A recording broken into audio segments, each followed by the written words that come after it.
हरिओम. भगवान आद्य श्री शंकराचार्य कृत चरपट पंजरिका स्तोत्रम अर्थात भजगोविंदम. योगदास श्री जयगणेश जोशी यांचे प्रवचन. पूर्ण योगी. रथ्या कर्पट विरचित कंथः पुण्या पुण्य विवर्जित पंथः योगी योग नियोजित चित्तो रमते बालोन्मत्तव देव. रस्त्यात सापडलेल्या चिंध्यांची गोधडी करून ती परिधान केली आहेस. पुण्य किंवा अपुण्य अशा दोन्हीही मार्गांपासून दूर आहेस. योग विद्येने चित्त निरोध करून योगी झाला आहेस. कधी अजाण मुलाप्रमाणे तर कधी उन्मत्ताप्रमाणे स्वानंदात वर्तन करत आहेस. स्तोत्र क्रमांक 1.16 ची पहिली ओळ हीच याही स्तोत्राची पहिली ओळ आहे. परंतु यातील दुसरी ओळ वेगळी असल्यामुळे त्या पहिल्या ओळीचा संदर्भ येथे निराळा आहे. तेथे शोकमुक्त झालेल्याबद्दल चर्चा होती. येथे पूर्ण योगी झालेल्याबद्दल चर्चा आहे. भगवान आद्य श्री शंकराचार्य सांगतात की योग्याला त्याच्या स्वतःच्या अन्न वस्त्र निवाऱ्याची जराही चिंता नसते. इतकी की तो जे मिळेल ती भिक्षा सेवन करून उदरनिर्वाह करतो. रस्त्यात मिळालेल्या चिंध्यांपासून गोधडी तयार करून पांघरतो.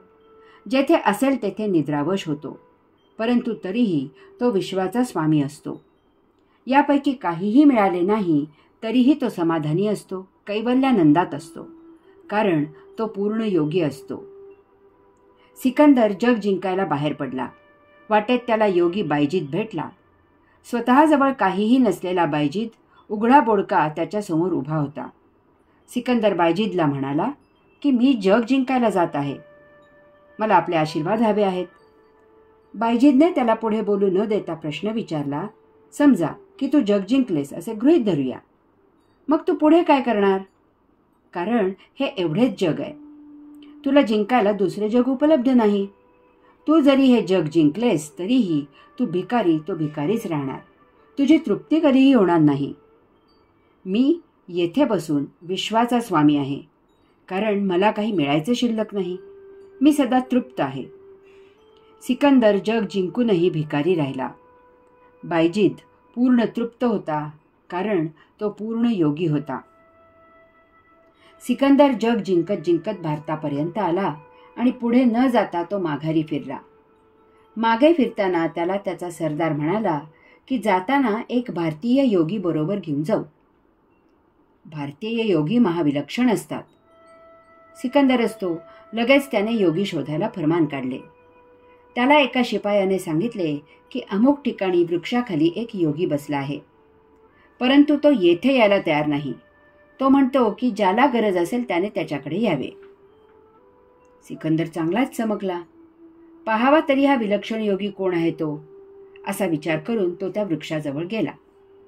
त्याने त्या योग्याला सांगितले की मी तुला भरपूर आरामात आणि विलासात ठेवीन. तुला लागणारे सर्व काही देईन.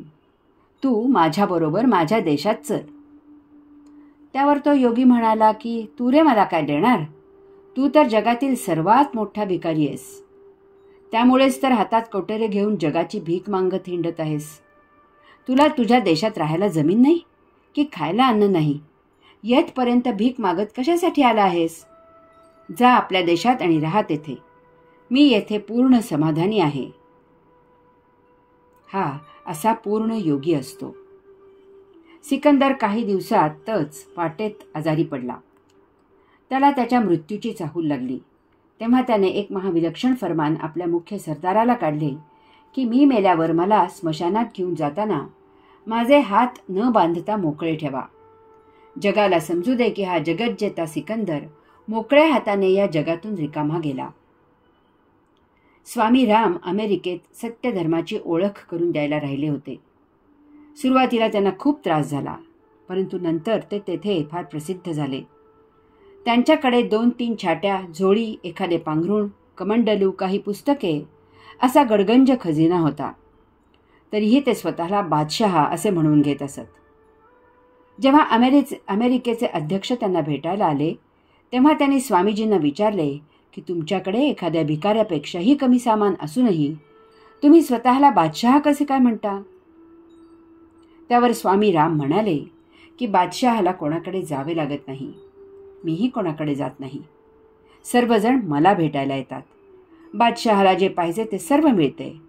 मलाही जे पाहिजे ते सर्व मिळते, कारण माझ्या काहीही गरजा नाहीत. बादशहाला सर्वजण नमस्कार करतात. माझ्याही सर्वजण पाया पडतात. बादशहावर कोणाचीही हुकमत नसते. माझ्यावरही कोणाची हुकमत नाही. माझा मी स्वतंत्र आहे. बादशहाला कुठेही जाता येते, कारण तो सर्वांचा मालक असतो. मीही कुठेही जाऊ शकतो, कारण मी विश्वाचा मालक आहे. म्हणून मी स्वतःला बादशहा म्हणतो. असा हा पूर्ण योगी असतो. एकदा एक राजा देवळात दर्शनासाठी गेला होता. तेथे एक योगी बसला होता. राजाने योग्याला नमस्कार केला. योगी म्हणाला, राजा, बरे झाले तू आलास ते. मला तुझ्याजवळ काही बोलायचे आहे. तुझे देवदर्शन झाले की आपण बोलूया. राजाने देवाची प्रार्थना केली, दर्शन घेतले आणि तो योग्याजवळ अदबीने येऊन बसला आणि म्हणाला, योगीराज, बोला काय ते. तेव्हा योगी म्हणाला की राजा, मी तुझ्याकडे या मंदिराच्या दुरुस्तीसाठी मदत मागणार होतो. परंतु तू स्वतःच विवंचनेत आहेस. एक याचक दुसऱ्या याचकाला काय देणार? तेव्हा आम्ही तुझ्याकडे मागण्याचा बेत रद्द केला आहे. राजा चमकला. तो म्हणाला, मी विवंचनेत कसा आणि मी याचक कसा? त्यावर तो योगी म्हणाला की तू आत्ताच देवाकडे आणखी धनसंपत्ती, नवीन राज्य, आणखी सुबत्ता मागितलीस. याचा अर्थ आता तुझ्याकडे जे आहे ते तुलाच पुरेसे नाही. त्यामुळे तू विवंचनेत आहेस हे सिद्ध होते. आणि याची मागणी तू देवाकडे केलीस, म्हणून तू याचकही आहेस. तेव्हा ज्याच्याकडे नाही त्याच्याकडे मी कशी मदत मागणार? असा हा पूर्ण योगी असतो. संसारी लोकांना मानसिक भावना असतात की त्यांच्या दृष्टीने त्यांनी काही चांगले काम केले की त्यांना पुण्य मिळते आणि त्या योगे ते मृत्यूनंतर स्वर्गात जातात. या उलट त्यांनी त्यांच्या दृष्टीने काही काम वाईट केले की त्यांना पाप लागते आणि ते नरकात जातात. पाप, पुण्य, स्वर्ग, नरक या मनाच्या भावना असतात. असे प्रत्यक्षात काहीही नसते. तुमच्या दृष्टीने तुम्ही चांगले म्हणून केलेले काम दुसऱ्यासाठी वाईटही असू शकते. तसेच तुमच्याकडून वाईट झालेले काम दुसऱ्यासाठी चांगले असू शकते. हा सर्व ज्याच्या त्याच्या मनाचा खेळ असतो. योग्याने हे जाणलेले असते. त्यामुळे तो पाप, पुण्य, स्वर्ग, नरक, चांगले वाईट या अशा द्वैताच्या अतीत पार गेलेला असतो. तो सदा तुरीय अवस्थेत, मनातीत, भावातीत, विचारातीत, कैवल्यात असतो, कारण तो पूर्ण योगी असतो.